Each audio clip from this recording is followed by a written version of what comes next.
Gas नियंत्रण के लिए अमेरिकी विशेषज्ञों की 3 सदस्यीय टीम की कोशिशें लगातार जारी। CUDD well pressure control company के विशेषज्ञ केनेथ राइट, रॉबर्ट मिलानकॉन और विलियम मैकडोनाल्ड अत्याधुनिक उपकरणों के जरिए वेल कैपिंग प्रक्रिया में लगे हुए हैं। अत्यंत परितापर कथा आमी दाबी उत्थापन करिছো এই ঋগটো অনা অসমীয়া কৃষ্ণ আগৰৱাক অনতি বিলম্বে গ্ৰেপ্তাৰ কৰি জেল হাজতলৈ প্ৰেৰণ কৰিব লাগে। লগতে যিসকল ক্ষতিগ্ৰস্ত পৰিয়াল ক্ষতিগ্ৰস্ত ব্যক্তি তেওঁলোকক উপযুক্তভাৱে ক্ষতিপূৰণ দিবৰ কাৰণে দাবী উত্থাপন কৰিছো। तेल खदान में मौजूद अन्य उपकरण और सामग्री को हटाने का कार्य भी जारी है। लगातार बिगड़ती स्थिति से लोगों का सब्र टूट रहा है।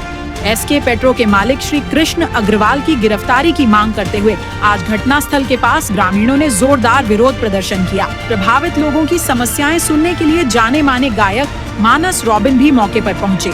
SK पेट्रोए होक बा ONGC होक তেওঁলোকৰ মাজত আলোচনা কৰি কোনে ক্ষতিপূৰণ দিয়ে সেইটো ডাঙৰ কথা নহয়, কিন্তু ৰাইজে ক্ষতিপূৰণটো পাব লাগিব। সেইটো নিশ্চিতভাৱে এই ঘটনাটো কিয় সংঘটিত হৈছে তাৰটো তদন্ত লাগিবই।